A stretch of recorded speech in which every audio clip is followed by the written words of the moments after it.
Hey guys, welcome back to my channel. How are you guys doing today? I hope you guys are doing well. Today guys, I'll be checking out this video from Brett Cooper and it's titled Jenna Ortega just said what everyone is thinking. You guys, I'm excited for this, and without much ado, let's see what this video is all about. I'm Brett Cooper. That's fun. I haven't done that in a while. Well, guys, over a year ago, I did a video on actress Jenna Ortega and Latina representation in Hollywood. And I made that episode because Jenna had been parroting a lot of progressive talking points about needing representation growing up and filling that void for young people today and how important it was. Her entire identity is her racial background. And then simultaneously, while she was doing those interviews, she was getting ridiculed on social media for not being able to speak Spanish, being compared to another Latina actress who was born not in America, but chooses not to make that her entire identity as an actress and the driving force in her career, yada, yada, yada. You get it. Anyway, that is the context in which I've spoken about Jenna Ortega before. But at the time, I saw all of this as a very obvious PR move. Like, her team knows what works in the socio-political climate. I'm sure that they were like, yes, Jenna, go talk about representation. This will be so amazing. Everybody will love you. But in the last year or so, since I made that episode, Jenna's fame has exploded in a totally new way. And as a result, she seems bolder and far more sure of herself, which is clearly reflected in the things that she decides to bring up in interviews. And we have to talk about why that is so awesome. Before we do, though, make sure that you like this video, subscribe to the comment section channel if you've not already,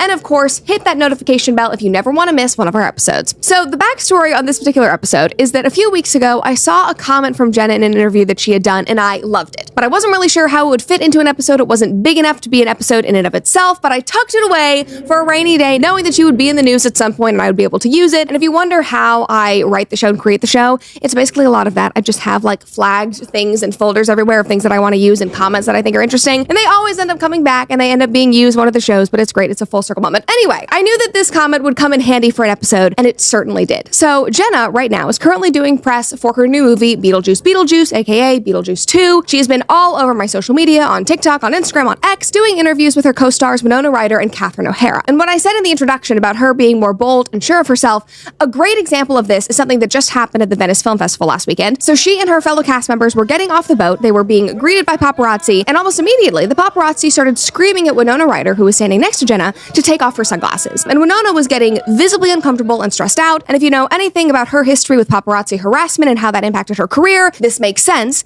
And this was Jenna's response. Without sunglasses! Without sunglasses, Winona! And that's all. It was so simple. Literally all she said is, no, you don't have to. You do not have to bend a knee to them. You can stand however you want. You can keep your sunglasses on, ignore them. We're here to take photos, and then we can leave. And this one interaction just went mega viral. I mean, this video alone got over 10 million views on TikTok. Jenna is now being interviewed about this moment later on in the press tour. It's just wild. And what stood out to people the most and why she's being interviewed about this, she seemed totally unfazed by the attention and the screaming, which leads me to infer that she's also grown increasingly unfazed as to what people think about her. And you can obviously see this when you read this comment that I tucked away many weeks ago. This was when she defended her co-star who was allegedly fired for her stance on the Israel-Palestine conflict. Variety reported on Jenna's comments, tweeting, Jenna Ortega says that everybody wants to be politically correct in Hollywood and that lacks honesty. Quote, the business that we work in is so touchy-feely. Everybody wants to be politically correct, but I feel like in doing that, we lose a lot of our humanity and integrity because it lacks honesty. I wish that we had a better sense of conversation. Imagine if everyone could say what they felt and not be judged for it. And if anything, it sparked some sort of debate, not an argument. Wow. Common sense. Can you imagine that? It's literally wild, guys, that I'm sitting here making a video, like an entire video about somebody saying, I would love to just be able to have a conversation with somebody and have somebody not be canceled. Literally insane. The right to disagree with our neighbor and still love them and care about them and be friends is literally what this country was founded upon. And now in 2024, I'm going, oh my gosh, this is so amazing. She's so fabulous. The bar's in hell. The bar's in hell, but I'm still going to celebrate it because at least it's one step forward in the right direction.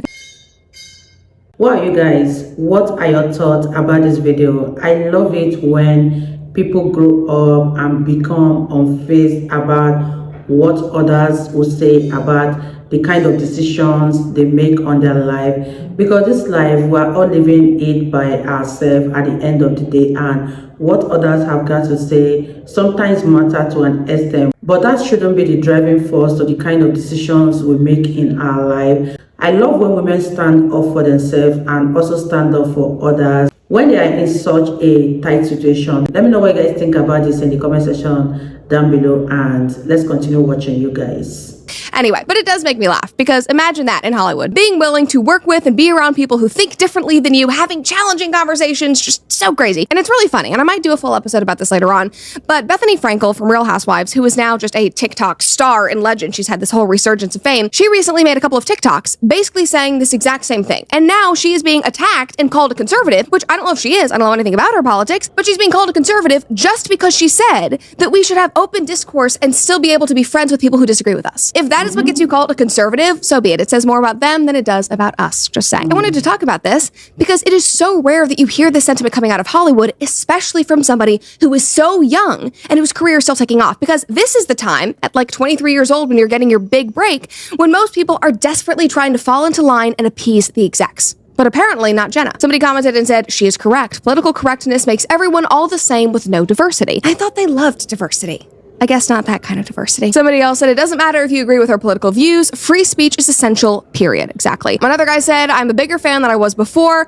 Honesty is indeed lost in favor of appeasement. Correct. And that is true in more ways than one in this day and age. Now, the other thing that I want to bring up about the situation with her is that Jenna didn't just share this sentiment in an interview and then walk away.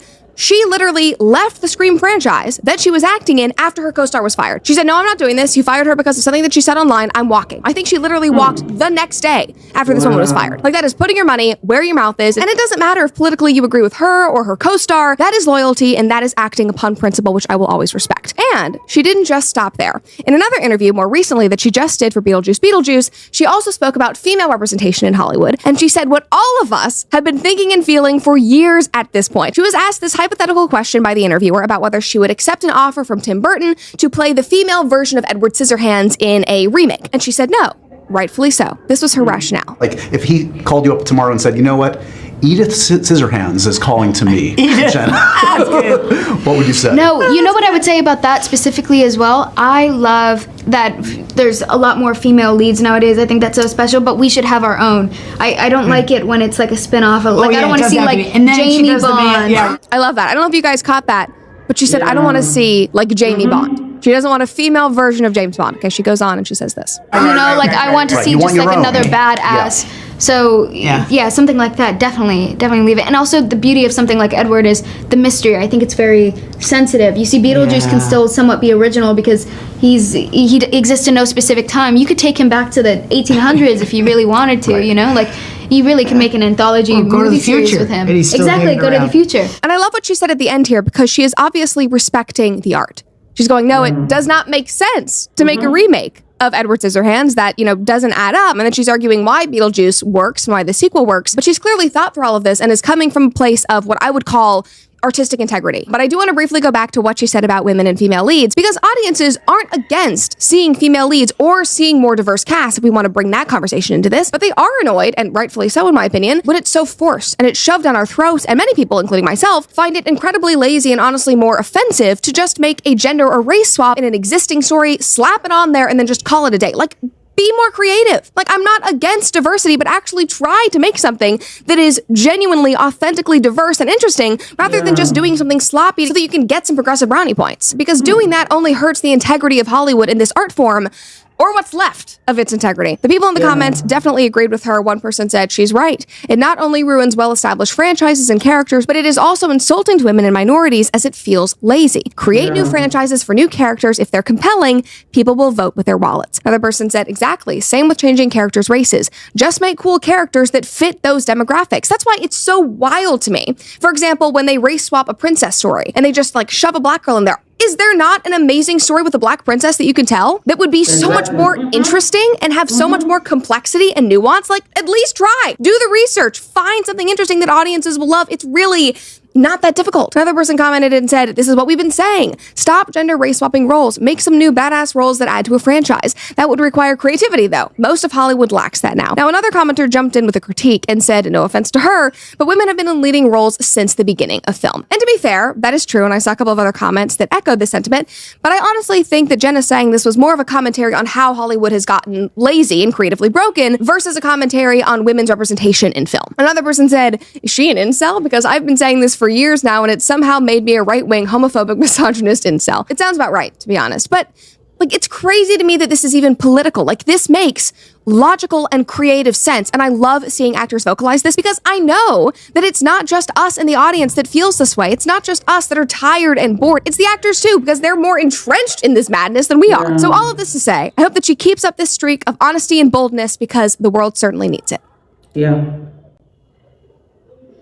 Wow, you guys, that was such an interesting one from Brett Cooper, and Jenna Ortega is very, very honest. And like Brett Cooper said, I hope she keeps this honesty and her integrity because it's going to come handy. And I love how it's not only the audience that are bored of this character swap, but the actors and actresses are equally bored, and I hope that a lot of them begin to speak up because most of them would have been tired a long time ago, but they're too afraid to speak up in order not to be cancelled. And but let me know what you guys think about this. Do you agree with what Jenna Ortega said in this video? I love the fact that she's not conforming to the agenda of Hollywood and the society that they are pushing these days. Leave your thoughts in the comment section down below. This was a very interesting video and I enjoyed every minute of it, and I believe you guys also enjoyed watching, and I'll see you all in my next video. Bye guys.